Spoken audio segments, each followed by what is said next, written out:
to another episode of the Raw Gypsy Not Quite Hippie podcast. My name is Trey Byerjon, and today I'll be interviewing the one and only...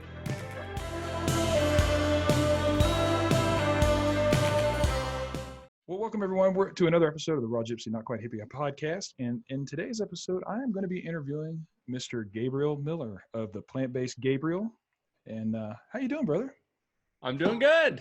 It's a beautiful late summer day here in Richmond, Virginia. So You just caught me. I was out getting some of my winter seedlings started. So always doing something here on the farm. You got it. You got it going on, brother. You got it going on. Well, before we get started, my friend, I do a thing called the hot seat, and that's where I ask you 4 random questions, and you just answer them right off the top of your noggin as quickly as possible. Cool. And they don't pertain to the podcast. It's just kind of delve into your psyche a little bit. All right, man. All right. Number 1, if you could speak only one word for the rest of the day, what would it be? Oh, it'd probably have to be stop, because I work from home with my 2 bulldogs, and if I couldn't say stop, then the place would be a mess in just a matter of minutes. That is great. That is great. I think whether you're a parent to a kid or parent to an animal, that's probably the one word they hear the most anyway. All right. Number 2, if the zombie apocalypse happened right now and you had to fight off zombies, you had to choose one weapon that's in the room that you're in right now, what would it be? I'm kind of I got a lamp. I've got an aloe plant. How about a rock? I got a rock. Our good family friend's kid made it. It's called an emoji rock. It's got a happy and a sad face. So we'll say a rock. There you go. And just hit him really hard in the head. Yeah. All right, man. Number 3. What movie title best describes your life? Let's movie title. That's a good one. I'd like to say Limitless. But that's a good one, bro. But we'll see. Who knows? That one, I'll go with that one on hopes. Oh man, it's a great movie. Yeah, it is a great movie. All right, number 4 is a would you rather question. Would you rather have insomnia or narcolepsy?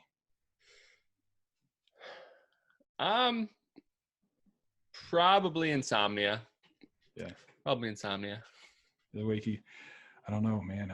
I think I probably have had not insomnia before, and it's a little irritating, but man, just driving down the road and falling asleep, it would suck.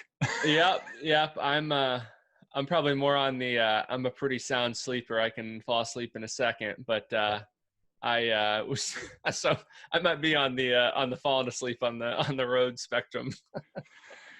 I wish I could. My wife can hit the pillow and she's out. Me, I lay there and think for hours, why am I not asleep? Yeah. Oh, I hate that. Well, cool deal, man. That's the hot seat, brother. And like I said, it's just a fun way to kind of get you loosened up a little bit and get the interview started. So I appreciate it. Well, man, you said you're in Richmond, Virginia. Is that right? Correct. Yeah. Great. What's the weather like there? Well, it's today or in general? Not just today. Yeah. What's today? It's been about 80. Supposed to get some rain. Just had some easy. I was in the greenhouse, so had a little bit of little showers, but I think it's supposed to rain throughout the afternoon. So need it. I got a bunch of fall beans and some different fall crops that I direct seeded. So awesome. Those can use the rain. Awesome. So today, what you said you've been working in the garden? Is that what you got planned for today? Yep. The garden and a lot in the greenhouse, just planting seeds, getting things started, and then I was out in the garden all day yesterday. So hopefully find my way on the couch, relax sometime tonight.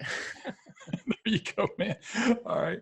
Well, where'd you grow up, man? Where'd you grow up, and what was your plan? What was your family life like? What was your diet like when you were growing up? I am originally from Indiana, so northern Indiana. A lot of people know the South Bend area where Notre Dame is. Sure. And grew up playing football, played at one of the bigger high schools locally, and could say my family was on the unhealthy side of things. We, growing up, I was a football player, and so I was larger. Both my parents obese, my sister overweight, and so. But you don't realize that when you're in a small town, small medium-sized town, and it seems like everybody's overweight to some degree. Right. So we're just kind of the typical standard American family eating the standard American diet. Right. And I played high school, and then got a full ride scholarship to the University of Nebraska. So that was kind of my childhood was all based on hopefully getting to play big time football somewhere. It's awesome, man. My son, I played football. I blew my knee out, and then my son played football, and he had some pretty decent, people out recruiting him, and he was playing for Permian in Odessa, and and unfortunately, phone's ringing. Unfortunately, there in Ratliff Stadium, he blew his knee out. Yeah. He never recovered. He was a really, really good offensive lineman.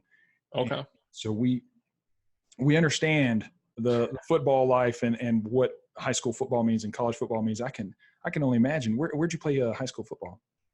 Penn High School. So it was the biggest in northern Indiana, really the biggest football high school. Was it 4A, 5A? We were 5A. They're 6A now, which I know it's different in different places, but the larger the A in Indiana, the bigger the school. So yeah. What position did you play in high school? I was long snapper and then a center. So center. It's a tough position, brother. Yeah, it was. I much more enjoyed long snapping than playing center. Oh man, that's center position's a tough one, man. That's a tough one. Yeah. That was fun though. Yeah. Well, you obviously did well because you went to Nebraska. Yeah. So I said I got a full ride scholarship to long snap at Nebraska. So I was the number 2 ranked player coming out in my position. And really?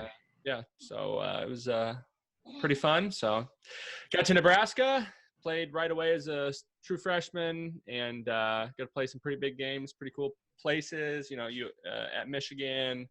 We ended up playing in the Gator Bowl against Georgia. So that was the end of the season, beat Georgia for the Gator Bowl. So that was fun. And that off season is actually when I actually broke my back. So the off season after your freshman year? Correct. So I started all my true freshman year. I think we had 13 games, and then coming up about a week before fall camp, which is the big, the big kind of build up to the regular season, broke my back in the weight room. And so that was unfortunately, that was the end of my football career. I had to hang up the cleats after that. Man. What's the we're going to delve off into your injury. I cannot wait to hear you talk about it and how you recovered from it. But tell me about being in the Big Ten, man. What was it like playing in the Big Ten? Oh, it was fun. Like I said, there's a lot of great places. Playing at University of Michigan, we were the first team we broke the home game winning streak for Brady Hoke, and we like to say we were the ones that sent him out the door, which is always fun. But we played there. I got to play at Minnesota, and as you know, those places are all great, but nothing compares to the Sea of Red in Lincoln. So getting to play 6 games in Lincoln, that's that's the worth price of admission. What, 80, 90 grand, 80, 90,000 people watching? Yeah, I think 93,000 was what we had, I think. Yeah, so sold out, and some pretty fun games. What's the biggest rivalry game that you played in? The Iowa game's always a big rivalry. Yeah. Personally, I didn't grow up a fan of any Big Ten teams or anything. So the rivalries it was really just kind of fun to get to play everybody. I can't say I had a specific team that I hated or anything. We played UCLA, and the big game that a lot of people remember is the 2013 Hail Mary at Nebraska against Northwestern. So second Hail Mary, that was fun to be able to be a part playing that game, but also get to be on the field and, be a part of the celebration. It's an incredible feeling. I couldn't imagine. I'm from Louisiana, so we're big LSU fans. And Okay. so we've been to a couple of games down there in Death Valley, and the atmosphere, the college atmosphere is just, you can't compete. You can't compete with it. You just can't. Yeah. It's pretty incredible. People love their college football. And I love Nebraska. I love Iowa. It's funny backstory. I was always a big Pittsburgh Steelers fan growing up. And the only reason why I liked Iowa was because their uniforms match the Pittsburgh Steelers. Steelers, yeah. I thought, oh wow, the Steelers were on. My dad said, no, that's Iowa, son. Very cool. Yeah, that'll do it. Yeah. Yeah, but we grew up Saints fans too. But we're big Saints fans now. But college football is huge. Cannot wait for it to get started. So yeah, your injury. Talk about that. It was after your freshman year? You're in the weight room. Walk us through that. What happened? I was squatting, and it was the actual injury wasn't like you would think. It wasn't like I had 1,000 pounds on the bar. It was more so a combined effort for the past previous weeks that we'd been going. I wasn't necessarily the biggest fan of our strength conditioning staff. Before that, I definitely wasn't after that. The previous weeks, you're talking about being right before fall camp, which is, the big hurrah right before the season. And, your 2-a-days, things like that. And so before then, we're talking just a few weeks before fall camp, and they're having us max effort squats. I was doing 500 and a half, and, which I could do, but it wasn't necessarily something I would do a few weeks before the most intensive time of the season starts. Sure. It was kind of after my warm-up set, one of my first lifts, and just stepped back from the bar, and just like that, it was out. The lights were off, and luckily I was able to throw the bar on the rack and not have any more damage than that. But that was the big injury. So you unracked it. You were stepping back, mm-hmm. And as you were stepping back, it happened. I mean, what? I just stepped back, and just like that, it was kind of, My God. Yeah, it was. I don't know if it was a freak thing. It was just, like I said, it was a compound. It was compounded from the previous few weeks, is what I've gained from different doctors and different takes on the situation. Were you conscious? Was the yeah. I mean, like I didn't get knocked. I mean, I wasn't like, lights were not like, I was still conscious, but meaning like my leg went numb. I pretty shortly after that, and I was unable to pretty much walk on my own after just a few minutes. Right. And so then you went into, I'm assuming they took you to the hospital? No, it was, sorry, the dogs heard some. It was an interesting situation. We don't have to get into everything, but the staff didn't necessarily handle things properly. It was a rough 48 hours after the injury. Right. So no, I did not go to the hospital. That was not given any sort of pain medication. Was pretty much told to go home, rest, and show up at 6 a.m. the next morning for treatment. So when did you decide to go to the hospital? After I couldn't get out of bed and spent the whole night, in the worst pain of my life. My God, dude. They wanted me to come in, so I went to the training room, and then they took me in. But it was things weren't handled so well. Right. No, I understand. So you get the. I'm assuming you get the diagnosis that you had a. Yeah. What exactly was the diagnosis? So I had a few things, but the big things that were the reasons that I ended up having to hang up the cleats were I had the discs. I had compacted discs, but that's not like a crazy thing for someone who's been in athletics for a long time. Sure. Discs had slipped. Disc had almost, I don't know how you would say it, but I guess slip would be a word. But we had herniated discs, mm-hmm. and then also down there by my by my S1. Mhm. There was almost like the bone had disconnected, and so it was it was not one thing, and that was the kind of the compounding thing of, they were really pushing those previous weeks, Sure. that's where the thought is. But eventually ended up having, had a disc herniated, but also had a slip disc or a bulging. And then they, knowing that going into surgery, or if I was going to have something done, that was the end of it. You're not going to go in, operate on your back, and then have you go back on the field. So I, we tried everything, knowing that, if I had to do something. So we tried acupuncture, physical therapy, water treatment, stem, everything that, forget now, but it was maybe a month and a half. Different shots, different things that we're hoping to alleviate it.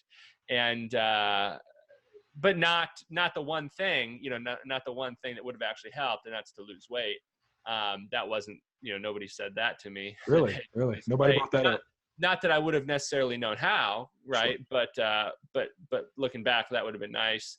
So we tried everything, and eventually, kind of the last resort, so that I could walk and be a normal human being. Because at that point, I was pretty much dragging my leg if I was up on my feet. I just had, pain going down to my toes. I had no strength, and the slip disc actually herniated. So there was multiple herniated discs at that point.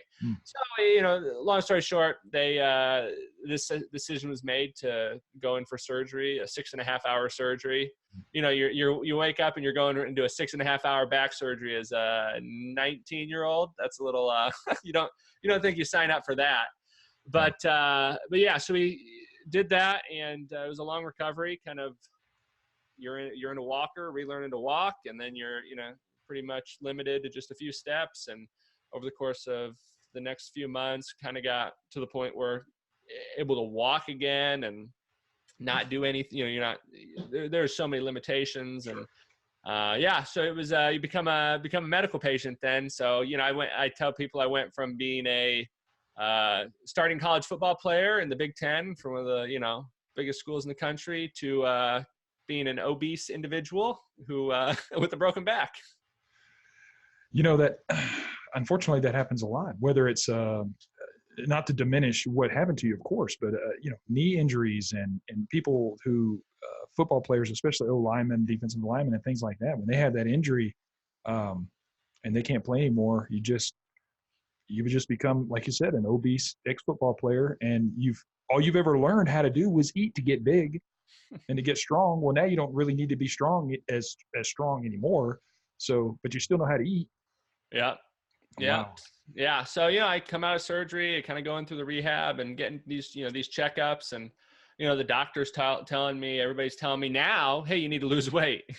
Because if you don't lose weight, you're going to put pressure on these, what we've done, and you're just going to have re-injuries, and it's never going to fully get back to where you want it to be. And, which is sound advice, but I wish I would have had that advice again. Not that it would have made a difference, but to have had that advice before then, because now in hindsight, right. We'll get into how I've lost weight and things like that. But, now in hindsight, as someone who's much less in weight and who has pretty much full capacity in my back, and from looking at the research and from talking to other physicians, I really think that the surgery could have pretty much been avoided to a large extent had I have lost the weight initially, and just taking that stress off the back, given it a rest period. Not saying to lose the weight and then go playing football right away, but to take 6 months, a year off, lose the weight, give it a rest, and give it some time to recover. And because what I forget what article it was. In what journal, but there was something that they've done studies on different back surgeries, and over 50% of individuals with chronic back pain before going into surgery have even worse back pain after surgery long term. And so it's not that I've been lucky. Again, I've lost weight, so that's helped. But I wish it would have.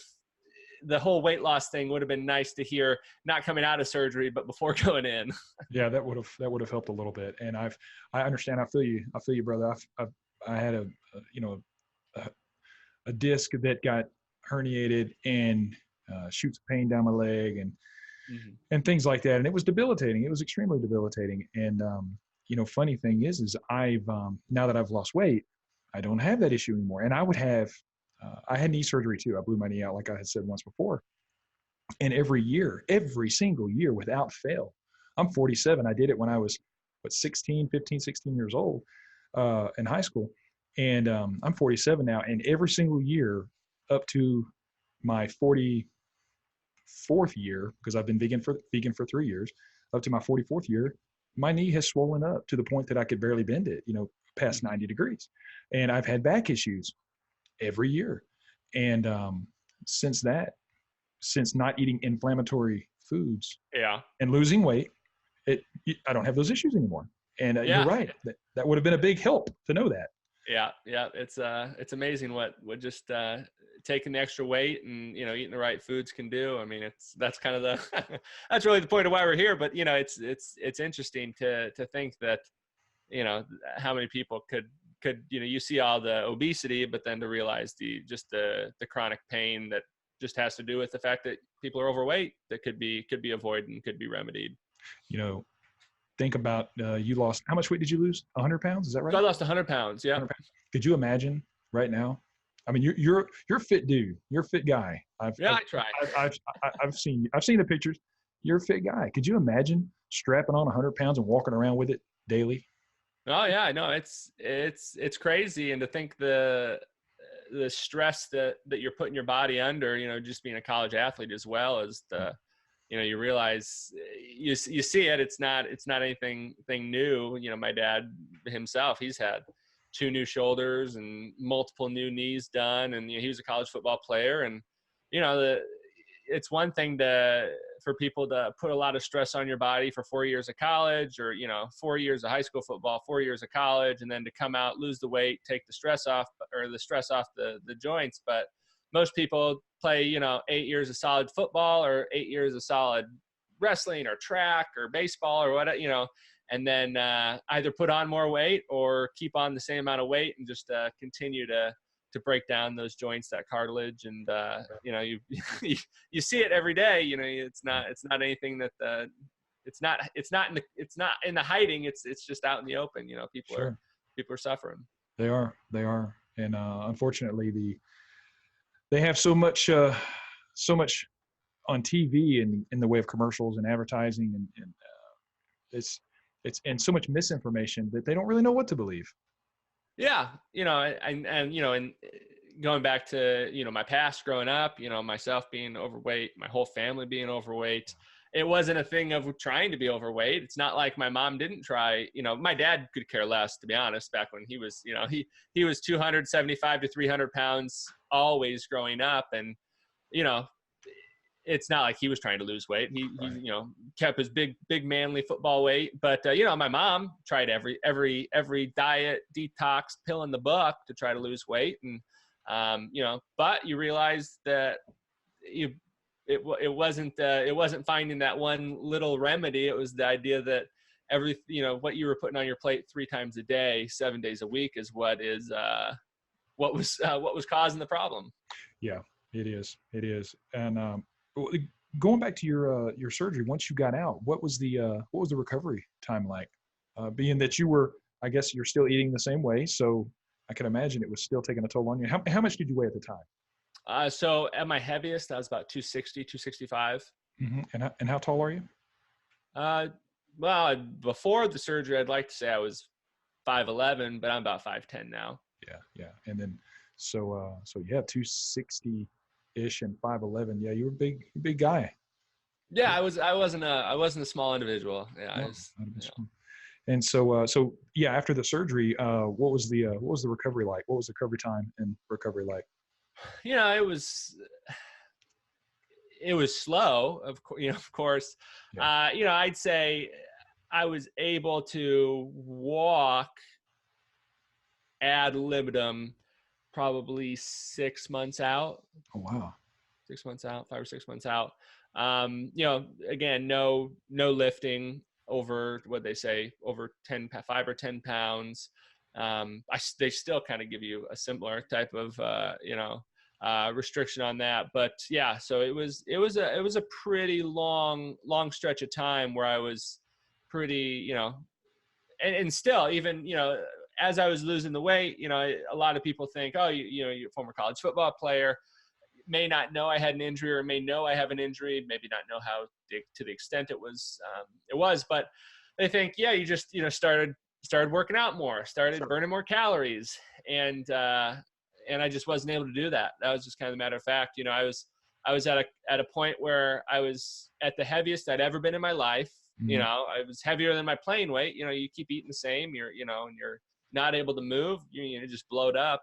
And so, I'm at the heaviest I'd ever been. I'm not able to do it. I'm at the least amount of activity physically I could do ever, since I was a baby.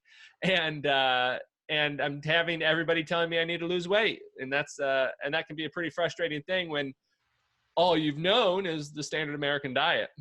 That's right. And you're limited, mobility wise, you're limited. So that's extremely difficult. What was it like when you heard you couldn't play again? Well, it wasn't like a 1 second you're thinking, and then it was over the course of the month and a half of trying everything. It became pretty clear that that I was not so much worried about playing. I was more worried about one day being able to walk around like a normal person. Wow.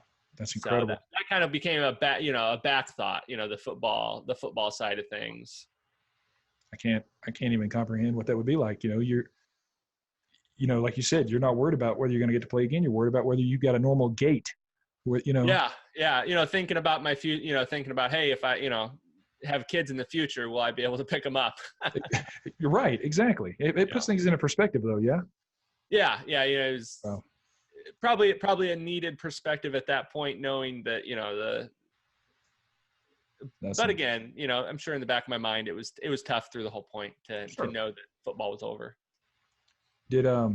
So let's talk about your, after you got recovered, or after your recovery, how long before I've heard your story before, and you talk about being in class, and that kind of that aha moment was when you saw the nutritionist professor talking about nutrition. He was 400 pounds? 300. Yeah. So kind of, as I'm recovering, I had to take a semester off because I just wasn't able to move, pretty much. Right.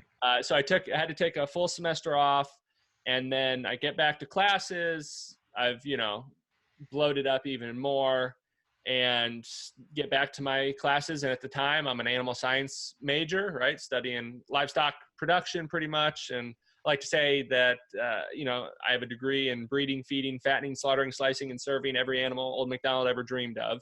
Wow.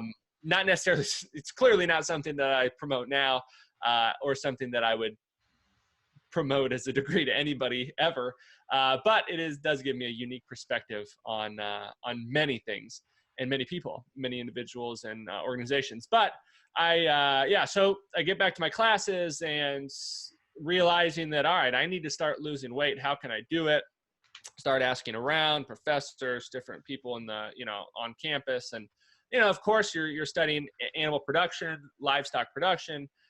You're going to gravitate towards, or you're going to be pushed towards the meat-centered diet, the animal product-centered diet. So for months, I tried the ketogenic diet. I tried low-carb diets. I tried the JJ Virgin Skinny diet. I tried it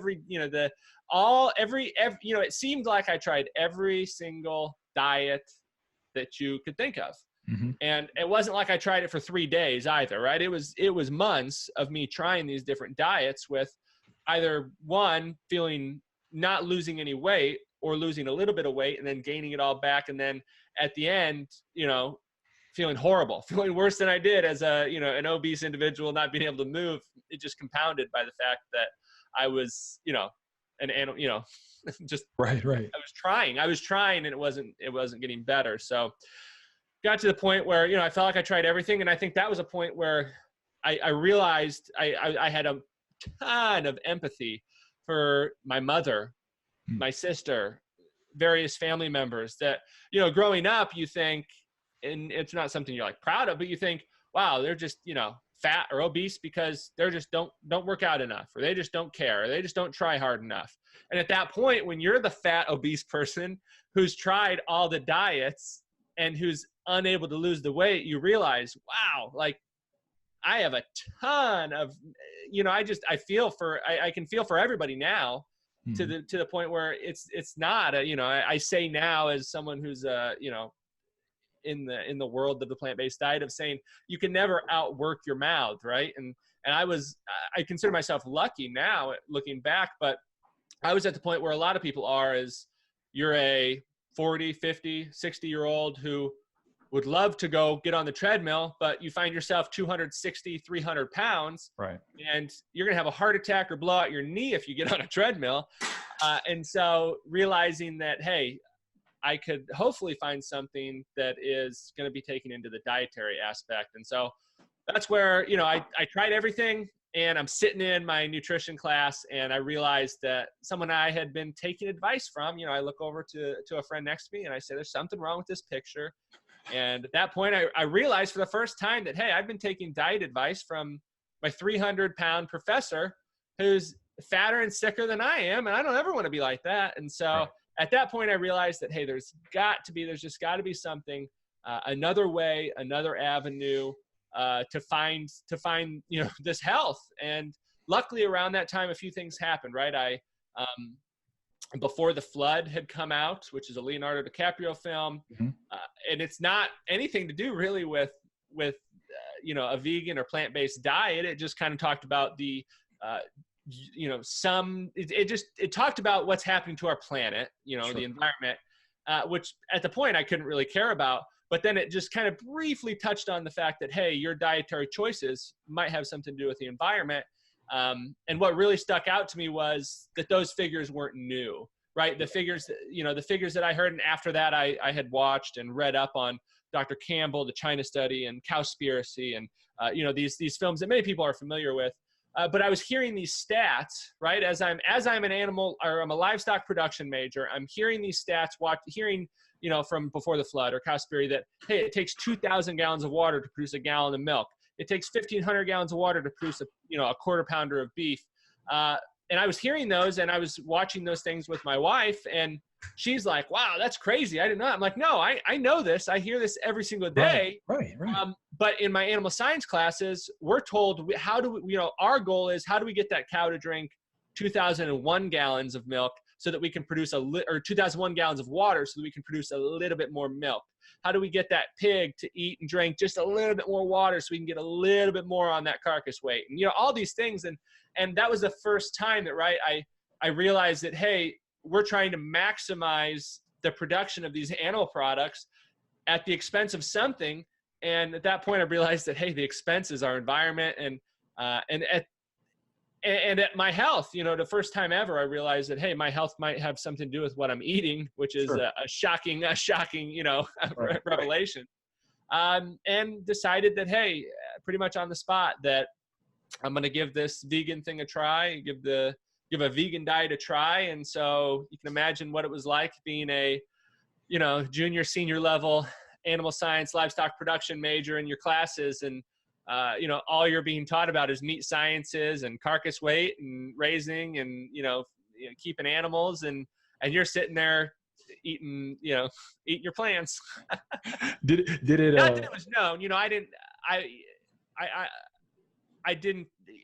put, you know, it was still very new to me going through classes and things like that. And so I didn't say anything, and in worries that it might cause some problems, for one, but also two, that, you know, I just, probably in the back of my mind, I'm like, hey, if this thing doesn't work out, I don't want to be known as the vegan guy.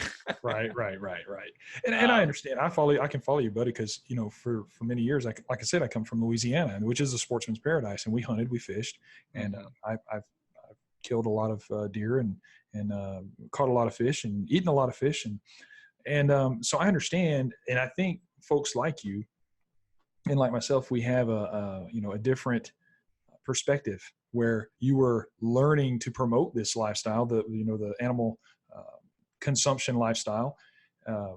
But you're able to take that knowledge and then flip it and use it to help lead other people to Correct. this lifestyle. Yeah. I was just talking with someone yesterday, kind of in the vegan community, and we were talking about our backgrounds, and they was kind of their first time hearing about my background, and they're like, "Wow, I bet you're able to have different conversations with people than I am." This person, just a vegan, long-term vegan, Sure. grew up pretty, very, vegetarian, and I was like, yeah, I like to say that I can sit down at the table with the cattle rancher or the hog farmer, and we can have a conversation, and it's not an argument, it's not a hatred thing, it's just we have similar backgrounds, we've taken different paths in life, but we can sit down and have civil conversations, and that does happen.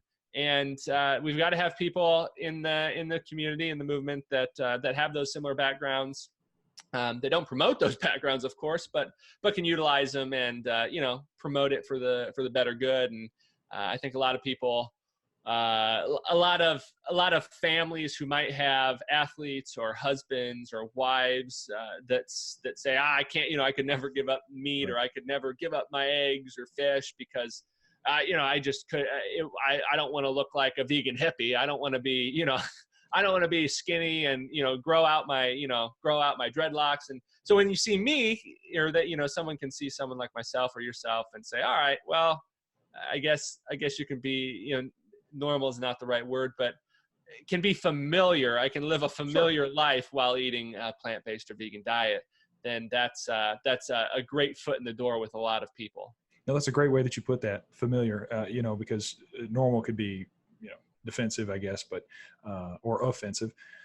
But yeah, familiar. Because people ask me, they think, how did you get to this point? You used to hunt, you used to fish, and I tell them, it's a health scare, your health will scare the shit out of you, and somebody asked me one day, if you wrote a book, what would it be called? And I said, I think it would be called Willpower and Fear, or maybe just a little of both.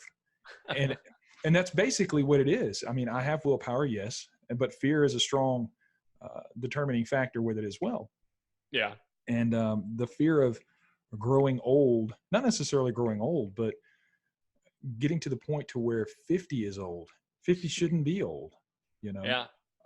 60 really shouldn't be old. And there are people who are in their 50s, late 50s, early 60s who are on oxygen, who are, can barely walk up the stairs without a cane or some assistance. And that's not living longer. That's just dying slower.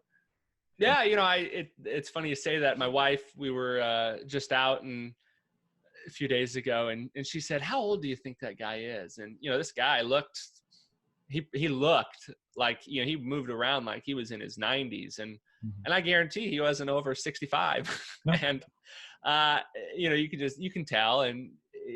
And that's the case with a lot of people. It's interesting that we, growing up, you think that, a very common thread in many people's lives is that, we're all going to die of cancer or diabetes or something. So might as well live it up, or, I can't tell me what to eat, cause we're all going to, it's going to kill us anyway. And that was a very similar, very, very familiar belief growing up, in the idea that, hey, my parents are overweight, sick, on medications. My family's not sick, overweight, on medications. Everybody I know who's over 40 or 50 is sick, overweight, on medications. And I don't know many people that are over 70, to be honest, in my family. And so, or in my, group of people that I know or grew up with. And so once you realize that, hey, there's another way, it just has to do with what you put on your plate 3 times a day. And, 70 doesn't have to be old. 80 doesn't have to be old. You can live well into your 90s and be healthy. And we see populations that do that. And we see individuals that have eaten a plant-based diet that have lived, that are living currently extremely long, healthy lives. And so, that's one thing where you see a lot of a lot of individuals, a lot of men who say, I could never give up meat. I could never give up my steak. And, those are the same individuals. And I've got, I can, think of 10 of them in my mind right away that are the same individuals that have already had a bypass, and they've already had a triple bypass, and they're well on their way to a quadruple bypass. And, they just could never give up their steak. Well, you know what? They're giving up 30 years of their life is what they're giving up. Yeah. They're giving up the time they get to spend with their kids, their grandchildren, their spouses. And so I never think that you're giving up anything on a plant-based diet other than sickness, disease, and feeling terrible. Yeah. That's the only side effect. And maybe some, maybe the fact that you've got to watch a ton of people your age and younger than you, succumb to the standard American way of eating, living, and dying. Yeah. I've said it many times that, people always tell me, well, you're going to die of something. You're going to die of something. And I tell them, yeah, you're right. You're going to die of something, but you also have to live for something.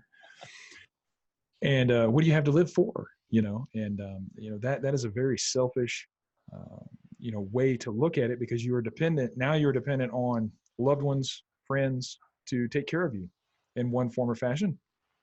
So yeah, the least selfish thing that you could do for your loved ones is to be there for them and to live as healthy as you can and be there for them. So yeah, you're right. You're absolutely right. And it's sad. It's extremely sad. Do you have a lot of chronic illnesses in your family, immediate family, like heart disease, diabetes, things like that?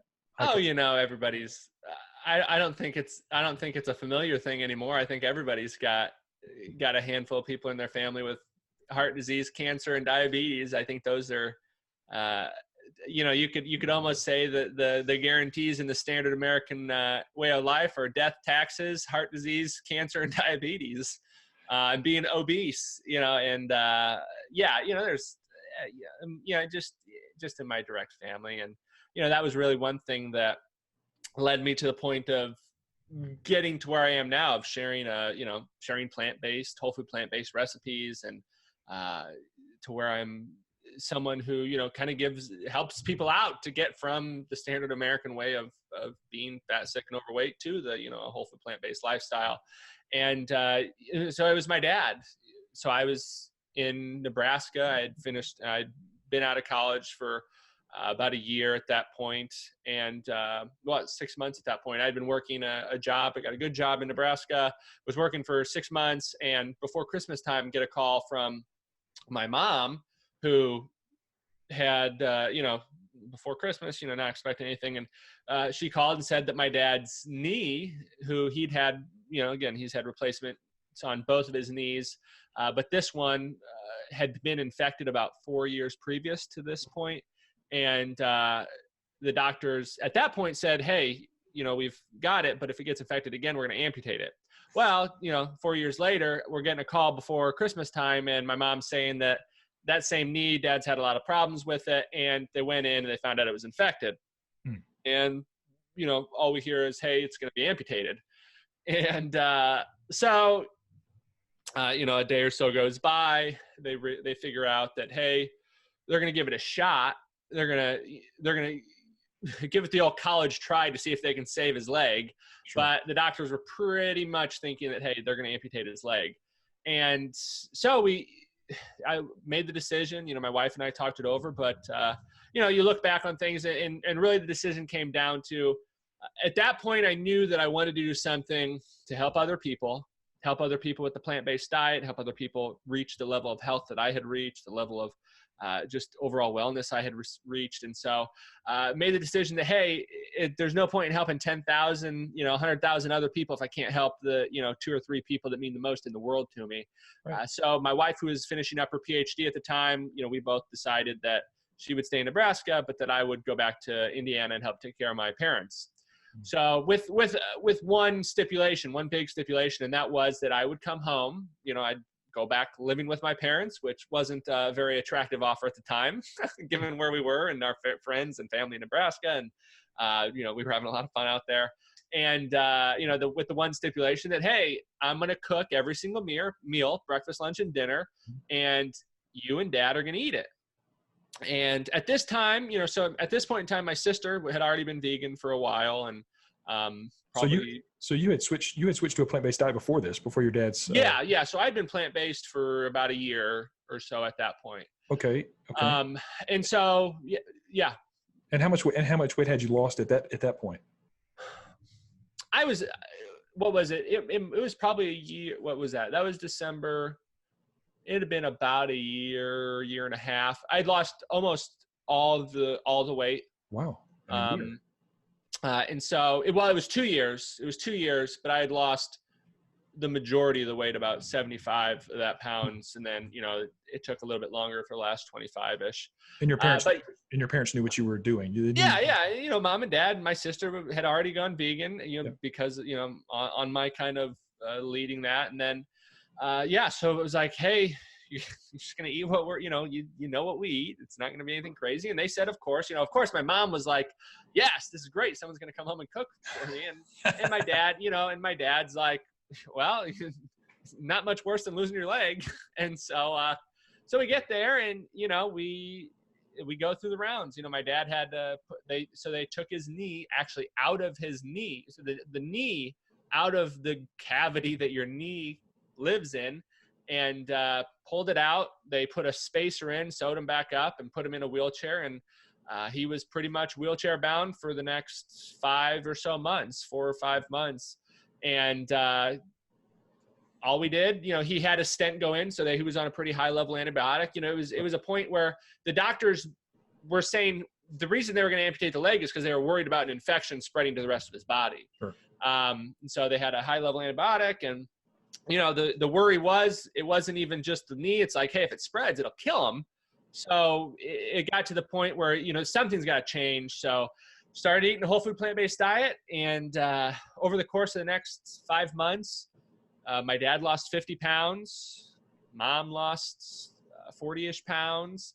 And so long story short, he was able to, we went back to the doctors. I was driving him to the doctor's appointments. I was really helping take care of the house. My mom works full time, and went back, and the doctor said everything looks fine. And so he was able to get his knee back in. It was a miracle that he was, and even better, he was able to lose 50 pounds while wheelchair ridden. By eating the foods he liked, right? My dad, who was a college football player, has eaten like a college student for the past 40 years since leaving college. Sure. And so my dad would eat a ground beef burrito with, I don't know if you know those things of cheese, you can, Sure. I haven't bought cheese in a long time, but I don't know, what is it, 6 ounces, something like that of shredded cheese, yeah. a whole bag on that burrito, a half a container of sour cream, and then all the, salsa you could think of, or, whatever. So he would eat that every day for lunch. He'd crumble tortilla chips over it. The fatty tortilla chips. Sure. And so so that was something he'd eat. If he didn't eat that, he'd eat a lunch meat and cheese sandwich. Even worse. And so, and that was what he ate. So I said, hey, we're just going to change things up really simply. I'm not, you're not going to have to give up your favorite foods, but instead of that ground beef, cheese, and sour cream burrito, we're going to have a refried bean, black bean, and rice burrito. We're going to put salsa in it. We're going to put lettuce in it, and you're going to love it. And he did. And so he ate the same thing. Instead of a lunch meat and cheese sandwich, I'd make bean burgers. And, we'd have bean burgers. We'd grill up bean burgers. We'd, put them on the, stove or in the oven, and we'd have bean burgers all the time. And really simple things that he realized that he wasn't giving things up. He was really just, eating a lot of the same foods, but this time he was eating them in a healthier manner. And, there are some things, he's the perfect example where my mom was like, hey, let's have pizza. But instead of putting cheese on it or vegan cheese, they knew we weren't going to put vegan cheese or anything on it, anything processed. It was going to be, we'll make a crust and make a sauce. And so, but my mom was making those, and my dad said, you know what, it makes me miss cheese. So we stopped doing pizzas. So it's whatever. It was fine. But yeah, so he ended up, really regaining his health. And as someone who, if you know my dad, he's an extremely active person, and I think he's up on his feet probably 15 hours a day, moving around to some degree. And so if anybody deserves or needs to have both limbs, then he's the one. That's incredible. That's incredible. And you said it was a miracle, but I say this. I believe we're designed. I firmly believe in a design, and we are designed to eat the foods that you eat and I eat, of course. And the true miracle is that we were designed that way, and that we can heal, and that food, the fat, the dairy and all the animal protein and things like that is extremely inflammatory. And what causes disease is inflammation. And if you just remove that out of the picture, a lot of people think, inflammation is, well, my knee joint's swollen, or my hands are swollen and they're inflamed. Well, no, that's true. That's a noticeable inflammation, but there's inflammation that goes on in your endothelial lining of your arteries, so on and so forth. And that is the breeding ground for disease. And I think once you took that out of your dad's diet, it let his body heal like what it's supposed to do. Yeah. As someone who, my dad is going to be 65 this year. When he lost the weight, and he's down, I think maybe 75 pounds altogether now. It's been over a year since it's been a year and a half since this all happened. And so he's at the point now where he's down to his weight before, where when he started playing high school football. He's never been, right. He's at a weight he was at over 50 years ago. Yes. Wow. About 50 years ago. And says he feels better than he ever has. And it's just, and it's just simple. And the great thing is, you look back and you think, wow, he would eat these burritos, or he would get those, this is another thing, he would get those freezer pizzas. Oh, wow. It's funny, they call them the tombstone pizza. You wonder why they call them the tombstone pizza? Might as well just get the engraver out there. But he'd get this pizza, which is trash already, and then he'd put 2 bags of that cheese on top, or then he'd add his sausage, or he'd add his, ground beef. And so, but then he would feel terrible, right? You'd see him sit on the couch and he'd be laid back, bloated, and it's not like he had a beer belly; he had a crap food belly. Yeah. And now, he can eat as many bean burritos, as many bean burgers, and whatever he wants, plant-based wise, and he feels great. The fiber fills him up. He doesn't overstuff himself. And, he'll sometimes overstuff himself. He's a volume eater, sure. But yeah. And so it's amazing to see someone who you've known for all this time, and then for the first time ever, them to say, wow, I feel great. That's great. That's so great. Yeah. So great. A buddy of mine, his name's Nate Maris, Raw Natty Nate. He's one of the guys that's kind of helped me along with my raw vegan journey. And he made a comment that I paraphrase quite a bit, but he said it, and it makes so much sense, that food is great from the chin up. It's where all the magic happens. That's where, it doesn't matter whether it's good for you, bad for you, it doesn't matter. It's where all the magic happens. But when it gets from your chin down, that's where all the hell can break loose. And unfortunately, we tend to concentrate so much on from the chin up, and we don't even think about from the chin down. And I think you normally don't think about it until it's too late, until you have that heart attack, which is usually the first sign is death, until you get that diagnosis of diabetes or heart disease or whatever, Crohn's disease, any number of things. And you're right. You just simply can take foods that you normally eat, veganize them, and you're fine. I mean, there's plant-based them. There's a lot of vegan. Well, that's true. No, you're absolutely, that is 100% accurate.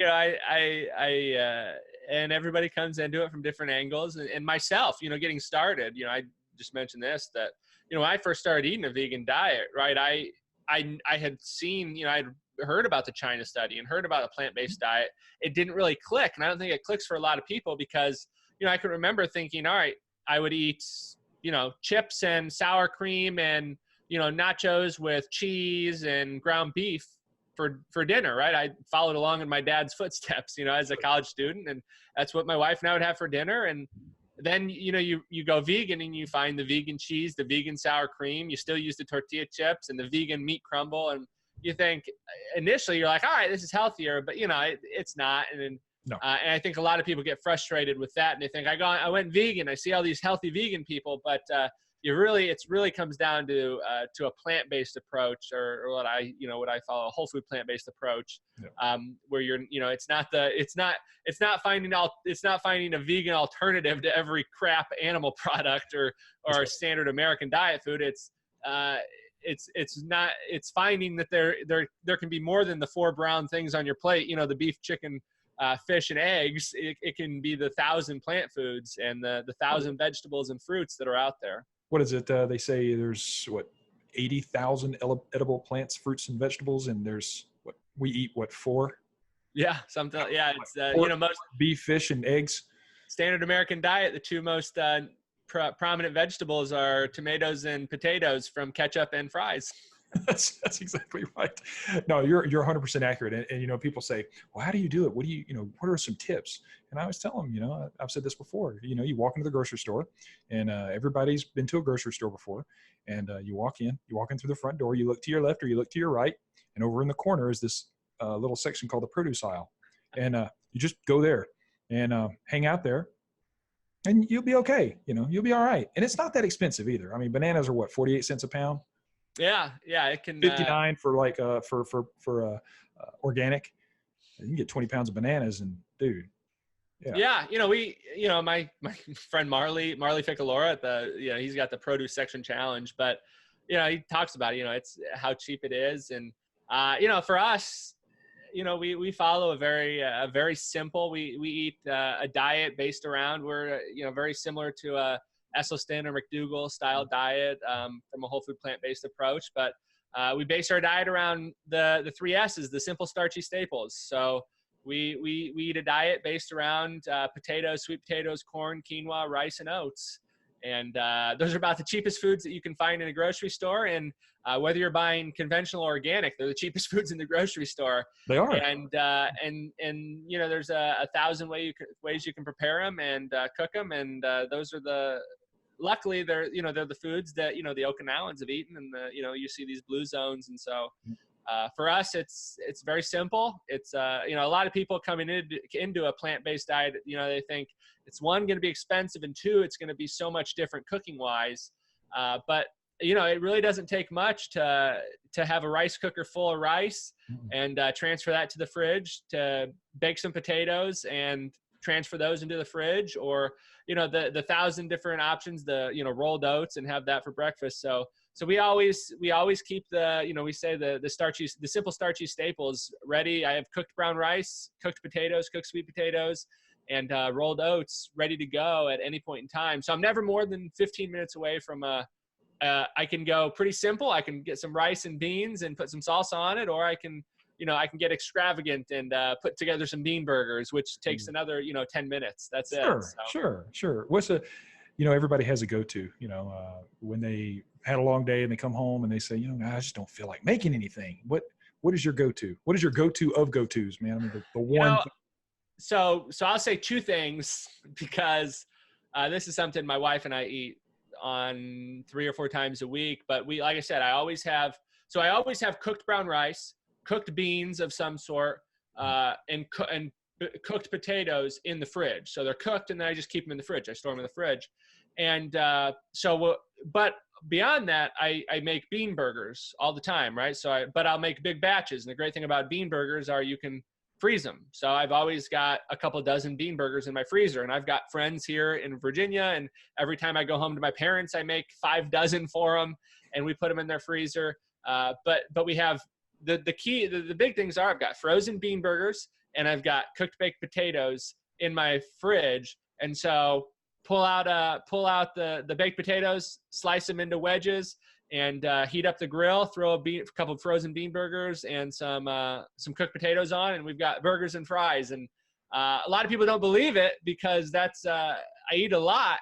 And of course we'll have a salad, and we'll have greens in there, but a lot of times we'll have burgers and fries, and that's the exact same food I ate while I was losing 100 pounds. And It's the food my parents have eaten losing weight. It's the way that I've, it's just, it's a fun way to be when you can see that you can think about, right, the three foods that I love, most people love growing up, right? It's burgers, fries, and ice cream. And I eat bean burgers, oil-free French fries, and ice cream at least 4 days a week. There you go. And it's not only the way I've lost weight, but it's the way I've kept it off. And it's the way, my wife and I enjoy eating. It's a very fun way to be. Whenever we have someone over, we'll cook up some burgers, we'll cook up some fries, and all 100% healthy, whole food, plant-based. And then we'll get some frozen bananas and we'll make some ice cream at the end of dinner. And that's I do different talks and things, or cooking demos, and that's kind of normally my thing is, how to lose 100 pounds eating burgers, fries, and ice cream. And that's how I did it, and that's great. And it's pretty, it's incredible to think looking back, and it's incredible to think for my parents and for my loved ones who now follow this way of eating, to look back and think that all we had to do was just change up a few simple things in how we ate. Yeah. And we could have not been 100% more healthy, but 200, we would have regained our health 200%, tenfold. You don't imagine how bad and how terrible you feel and how bad your health is until you find your optimal health and you realize it was way worse than you could have ever imagined while you were going through it. It's amazing. It's amazing. And you don't realize how good feels. And people, unfortunately, your body is extremely adaptive, and you can adapt to feeling crappy. And it's amazing how feeling good feels. It's incredible. It's it's the saying that there nothing tastes as good as healthy feels. That's right. But which when you're an overweight person eating the standard American diet, you think bull crap. I love my ice cream and steaks, and I don't want to feel good. I'd rather eat that. But then you come to the whole food plant-based approach, and you realize that, wait a second, healthy, a whole food plant-based diet tastes just as good as healthy feels, and I can have them both at the same time. And maybe a little more. Yeah, exactly. A little more volume. And so there's a lot of people, that think, and for reasons that are valid, that, you give up things on a plant-based diet. But once you do it, once you really feel, you feel it and how good you feel, and, you see the results, you think, you didn't give up anything. You gained so much more. I tell you, man, your story is amazing, bro. It's absolutely incredible. It's absolutely incredible. And I'm so thankful that you came on. I'm so thankful that Scott turned me on to you, man, because it's impressive to watch. It's impressive to watch. You've got really easy recipes to follow. Your attitude and your personality is extremely infectious. So it's good stuff, man. Good stuff. What's if people want to come find you, man, where can they come to find you? They can find me on all social media platforms. So Facebook, Instagram, YouTube at Plant-Based Gabriel. And then they can find the recipes, kind of what's going on in the farm. So we have a 1-acre vegan farm here in Richmond. And so they can find out all about that at plantbasedgabriel.com. Yeah. And you're on YouTube as well? Yep. YouTube at Plant-Based Gabriel. And so try to post, most things get posted on multiple platforms. So cool. Kind of whatever people enjoy, whatever way they enjoy taking in their media, they can find a way to get a hold of me. Awesome. Well, again, brother, I do thank you for taking the time out to visit with me, man. It's truly an honor. It was great talking with you. I really appreciate it, and I hope the listeners enjoy. And I think they will. I think they will, my friend. All right. Well, you go tend to your garden, man. Get some more videos up. Let's see some of that produce you're producing. All right, brother. All right. Well, take it easy, man. Be safe. Thank you. All right, brother. Peace out. Hey there, everyone. I really hope you enjoyed that podcast video as much as I did enjoy putting it on. Don't forget to like and subscribe down below. There's a little bell. Just hit that little rascal. That way it gives you any kind of notification when a new video pops up. So, I hope you all enjoyed it, and have a great week. And don't forget, if you're going to be a statistic, please be a good one. Good choices equal good consequences. All right? Love y'all. Peace out.